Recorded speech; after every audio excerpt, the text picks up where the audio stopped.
¿Usted cree que la Iglesia Católica y otras iglesias deben revisar y modificar su concepción de la sexualidad? ¿Piensa que las diferentes iglesias cristianas deben también repensar la relación entre espiritualidad, fe y sexualidad? ¿La necesaria reforma a la doctrina sexual del cristianismo? Aquí, en Sacro y Profano. Toda religión establece normas morales que inciden en cómo concebir la sexualidad. El teólogo catalán Josep Ligadas acaba de publicar el libro Un cambio imprescindible, en el que sostiene que la mayor parte de los católicos no sigue la doctrina de la Iglesia en materia de sexualidad por ser rancia y culpígena ante la sociedad moderna.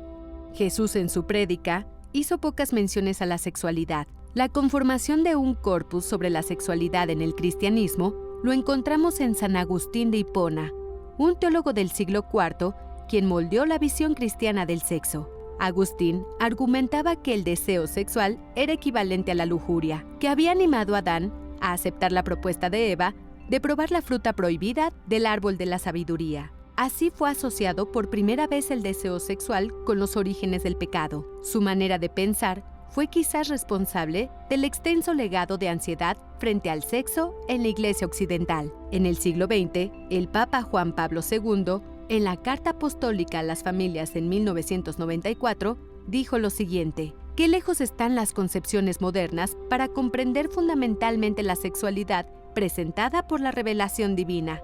Su riqueza, que encuentra su verdadera valoración en la familia, en la virginidad y en el celibato por el reino de Dios». Para muchos especialistas, la Iglesia debe reformar su visión de la sexualidad ante cuestiones como la pederastia clerical, la homosexualidad, las mutaciones de las familias y, sobre todo, el nuevo rol de la mujer.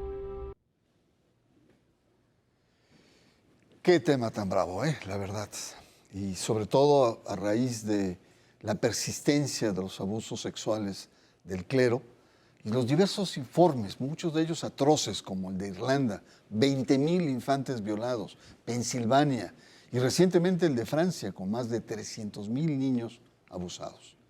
Hay una crisis, sin duda, de la narrativa de la Iglesia sobre el comportamiento del clero, doble moral, hipocresías y encubrimientos que sobre todo dañan la autoridad moral, la prédica, los principios, los valores que detenta la Iglesia. Muchos nos preguntamos si la Iglesia y muchas otras iglesias tienen que repensar, pero muy a fondo, la sexualidad en el contexto de nuestra cultura y de nuestra civilización moderna. Hay muchos ángulos en los cuales uno puede entrar. Y yo quiero agradecer la presencia de Julián. Patricia, muchas gracias por estar aquí. Y preguntarte, Julián, después de 20 años de escándalos, sobre todo de abuso sexual, de todas estas maquinaciones sobre grupos gay al interior no es momento, y sobre todo frente a la sociedad, frente al avance de las mujeres, etcétera, no es el momento en que haya digamos, que la Iglesia se simbre, repiense el tema de la sexualidad? Sí, a mí me parece que ya no basta avergonzarse, no basta pedir perdón, hay que actuar, y para actuar hay que ubicar el problema, que el problema es estructural. Hay una estructura que forma y que daña dentro de la institución católica romana y otras instituciones religiosas, no es la única, pero por el asunto global, pues es la más visible, como iglesias en este sentido. Y sí es el momento de ver la sexualidad como un eje rector de una sexualidad mal planteada, mal vista. El problema no es la sexualidad, sino el enfoque en la formación en sexualidad. Negando no se llega a mucho, quitando no se llega a nada. Hemos visto que sí es un tema que no se toca, que da miedo tocar. En la formación eclesiástica uno casi antes no se le daba esta formación. Se daba por obvio que la castidad era un don y que no iba a tener problema a nadie. Entonces es un momento de replantear otra vez las cosas, pero sin lastimar, sin destruir, para sanar. Muchas gracias, Julián. Y bueno, pues en esta perspectiva de pluralidad, yo agradezco mucho, Patricia Espinosa, tu presencia, tu aporte aquí.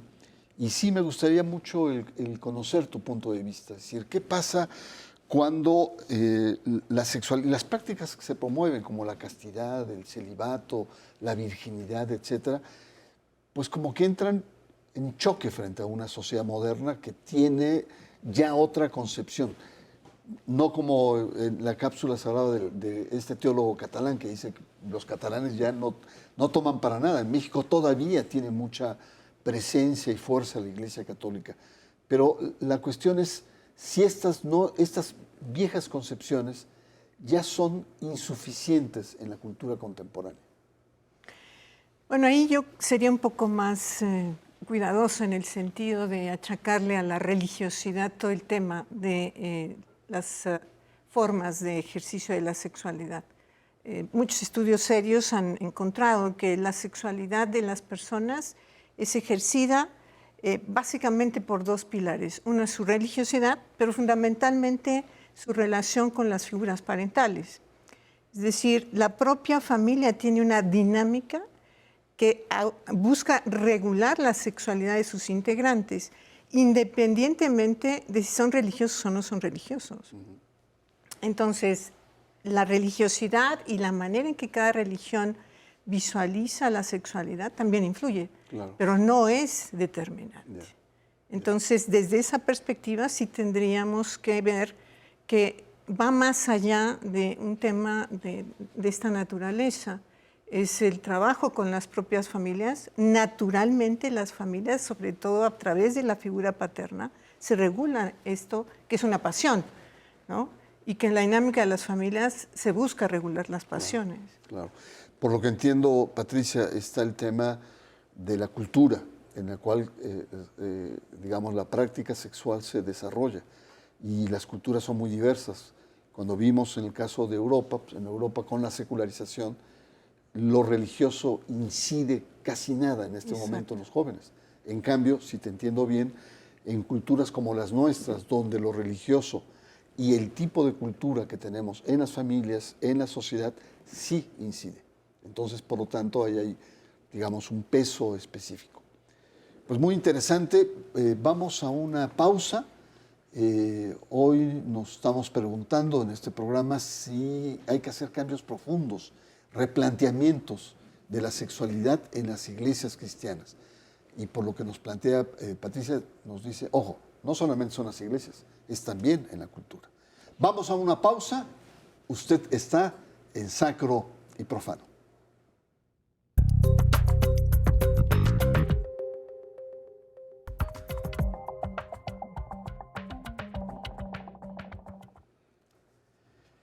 Regresamos, estamos conversando sobre si es necesario replantearnos, reformar el tema de la doctrina cristiana sobre la sexualidad. Y esta es como la pregunta motor del programa. Julián, volvamos al tema de la pederastia. Y el tema aquí es que estudios plantean que los pederastas son en su mayor parte heterosexuales y que en iglesias protestantes o evangélicas están casados. Por lo tanto, hay como digamos, un planteamiento que es el tema del celibato. Por lo visto, el celibato no es el motor principal, por ejemplo, del tema de la pederastia, de los abusos y la perversión de la pederastia. Sí, se carga mucho en contra del celibato como el único origen, el causante. Y vemos que no, que son más factores. El celibato entraría como poder célibe de soberbia espiritual, porque el celibato en general no es el problema, ayuda en un camino espiritual. En muchas religiones hay celibato, no solo en la Iglesia Católica Romana. El tema central es el abuso de poder.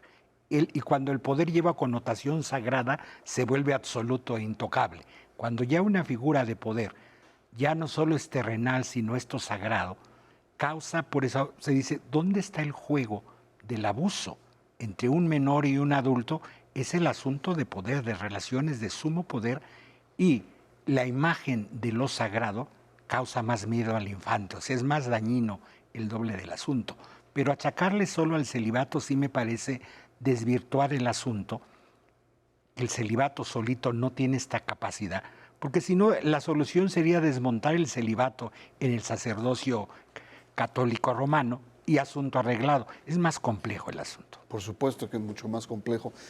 Y otro tema tabú es el tema de la homosexualidad. Y también estudios que se han hecho muestran que la mayor parte de los abusadores sexuales son heterosexuales, ¿no? Exacto. Entonces, el tema se coloca en otro terreno que va mucho en la cuestión del poder, ¿no? Que no solamente, y aquí coincido, no solamente religioso, los políticos también, ¿no? Se sienten intocables, se sienten por encima, conductores, ¿no? Del comportamiento y por lo tanto dueños de los cuerpos, o los artistas, algunos artistas también que son intocables, famosos, etcétera.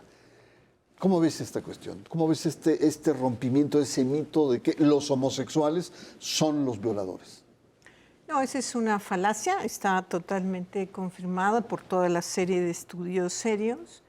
Además tenemos que recordar una premisa tremenda, que es el abuso sexual más frecuente es dentro de la dinámica familiar. Claro. ¿Sí? Alrededor del 80% se da precisamente en la dinámica familiar, porque así como en la iglesia está el tema del clericalismo como una entronización narcisista del sacerdote, ¿sí?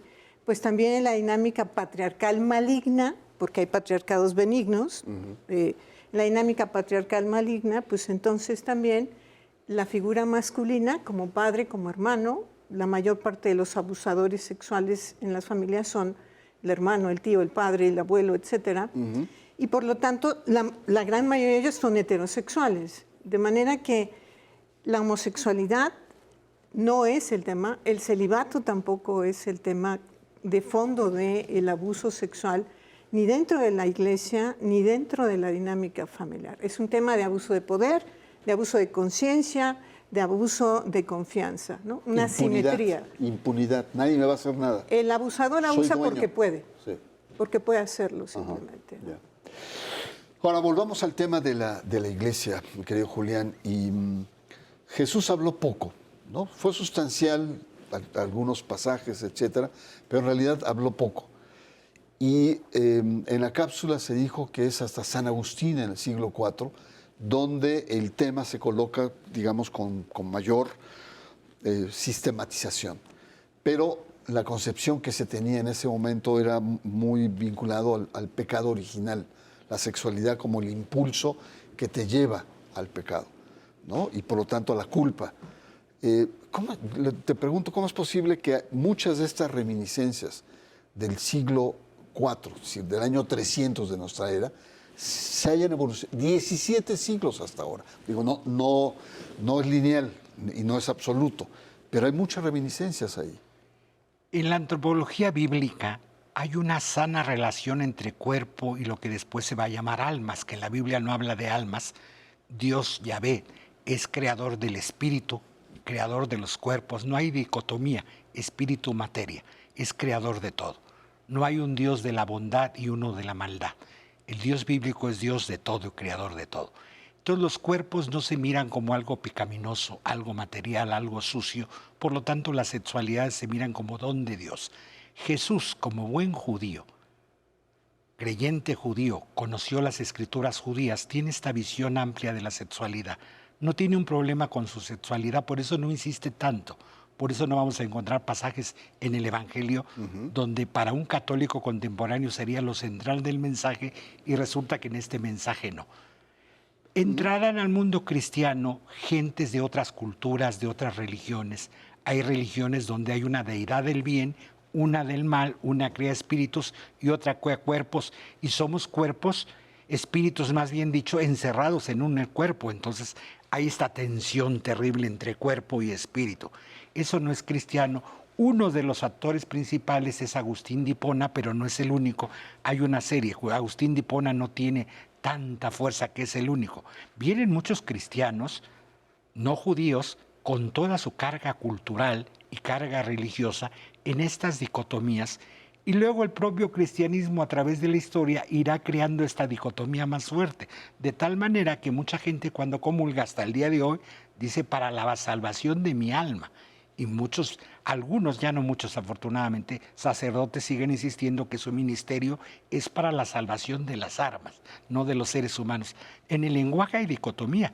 Nosotros construimos las palabras y las palabras nos construyen. Cuando hablamos de almas y cuerpos, claro que la sexualidad se va a mirar como algo sucio, enfermizo, pecaminoso, y en el mundo bíblico es don de Dios, si no, no estaría el Cantar de los Cantares, sería un libro terrible.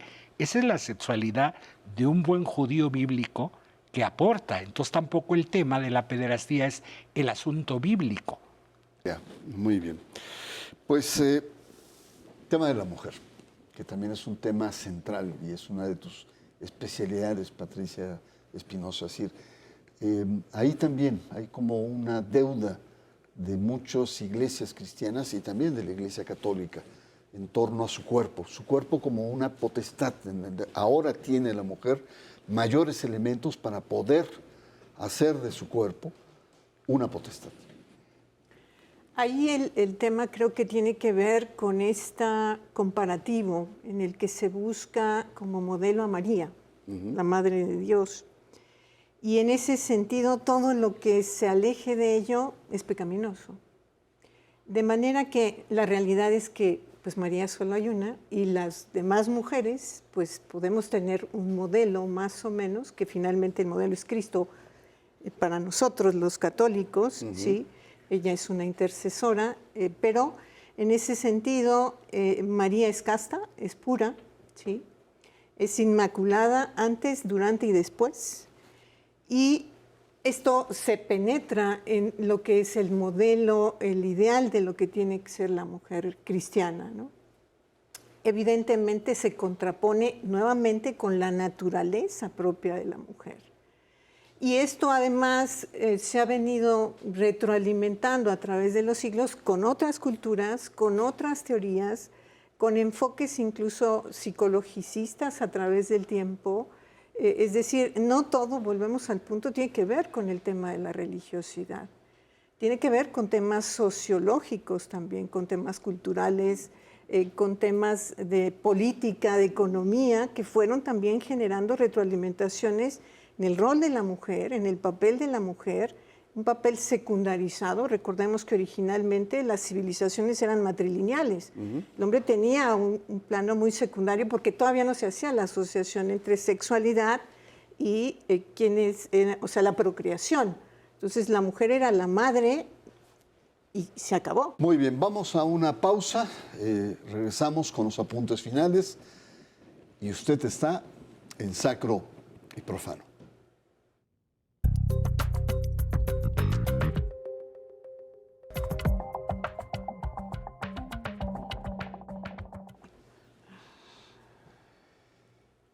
Bueno, continuamos con este último bloque. Julián, al principio te hice la pregunta es si la iglesia no cambia o qué es lo que debería hacer para cambiar. Y más bien ahora hago la pregunta al revés.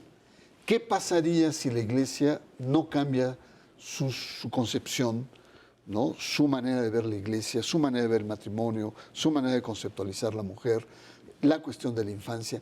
¿Qué pasaría con esta iglesia? Parece que la iglesia no cambia en siglos y en los últimos 20 años ha habido cambios pequeños, pero cambios. Ya el asunto de la sexualidad desde el Papa Benedicto XVI en la encíclica de la Caridad habla del amor entre la familia, no solo en reproductivo, sino otra clase de amor en el matrimonio. Es un pequeño paso. Francisco ha sido claro en la Amoris Laetitia, ha ahondado muy fuerte. Lo que pasa es que a veces la palabra del Papa, somos, sobre todo México, un país de mucha papalotría, pero aplaudimos mucho a los papas, pero no lo leemos. Entonces, decir, ahora abrimos un periodo de sinodalidad, un sínodo de la sinodalidad. Sínodo es caminar con. Con esto quiero decir que si hay intentos, no es que la iglesia no intente reformarse. Creo que falta más profundidad, falta llevar. Pero un cambio de una iglesia global es muy lento. Don Samuel Ruiz decía que era como una tortuga, que va lento, pero cuando agarra su ritmo no hay quien la detenga en este aspecto.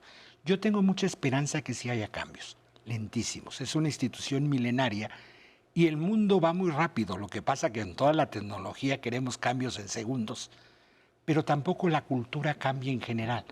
No solo es la iglesia la que necesita cambios, que sí los necesita y urgentes, pero también la cultura, una cultura más democrática, más de escuchar, familias menos intolerantes, porque a veces sí lo achacamos, como decía la doctora Espinosa, toda la institución eclesial y no miramos que la iglesia es parte de una cultura y tiene los defectos de esa cultura. No es quererle quitar la fuerza a la iglesia y la culpa es de la cultura, porque sería una salida muy fácil, decir culpable la cultura y pobrecita iglesia. No, pero sería terrible detenernos. No quiero decir que no ha habido cambios, por eso es esto que señalo. Son muy lentos, le falta más acelere a la iglesia. Pero me pregunto, ¿hasta dónde puede acelerar la iglesia cuando culturalmente no aceleramos estos cambios? ¿Hasta dónde? Muchas gracias y agradezco mucho tu presencia aquí en Sacro y Profano, nuevamente, querido Julián Cruz Alta. Patricia Espinosa, como especialista en estos temas y también vinculado a la iglesia, conoces desde adentro los defectos, pero también las virtudes de la institución. ¿Qué recomendarías? ¿Qué es lo que la iglesia tiene que hacer para, digamos, apuntalar algo que en muchos sectores de la sociedad se ve como un decalaje, una distancia entre una sexualidad practicada y las concepciones que tiene la Iglesia Católica y otras iglesias? Yo creo que lo que falta es esa mirada femenina que se multiplique al interior de la iglesia, ¿sí? Es decir, el Papa Francisco ha ido abriendo espacios en ciertos cargos de gran importancia en la Santa Sede. Ha sido muy cuestionado, muy criticado por ese aspecto. Yo creo que como especialista en el sentido del comportamiento humano, tenemos también que tomar en cuenta que esa diferencia en los géneros, tanto masculino como femenino, nos permite asumir roles muy particulares, complementarios, y por lo tanto creo que sería un error dentro de la dinámica de la iglesia hacer que la mujer ejerciera cargos similares a los del hombre. La mujer tiene que tener también en el ámbito de la iglesia un cargo de posición, de organización, de acuerdo a nuestro rol, de acuerdo a nuestras características como mujeres, pero yo no creería en el sacerdocio femenino. Ándale, eso sí. Para otro programa lo dejamos. Sí, yo no estaría a favor del sacerdocio. Pero en fin, lo dejamos para otro momento. Yo de todas maneras agradezco mucho tu presencia y pues un espacio presto de abrir, de discutir, de plantear. Yo me quedo con esto que se ha conversado acá. Uno, el tema de la sexualidad evidentemente no es exclusivo de lo religioso ni de las iglesias, sino es un tema mucho más amplio, más abierto. Me quedo también que la iglesia no es estática, que cambia. Y recuerdo mis clases de sociología donde planteaban que el cristianismo, una de las características y por las cuales ha perdurado durante 2000 años o más, es esta capacidad de adaptarse a las diferentes culturas. Ninguna otra institución lo tiene como el cristianismo. Pero también debo reconocer que frente a estos temas hay un rezago importante por parte de muchas iglesias y en particular de la Iglesia Católica, y que es necesario un sacudimiento fuerte frente a esto. Un Concilio Vaticano III, que ya lo he comentado acá, o con actitud sinodal, un sínodo sobre la sexualidad. Pero creo que es un tema que requiere ser ayornado, es decir, ponerse al día frente a una realidad social, cultural, civilizatoria, cada vez más compleja, que requiere también respuestas a esta relación entre sexualidad y religión. Yo me quedo aquí. Soy Bernardo Barranco y por supuesto lo espero la próxima semana aquí en Sacro y Profano.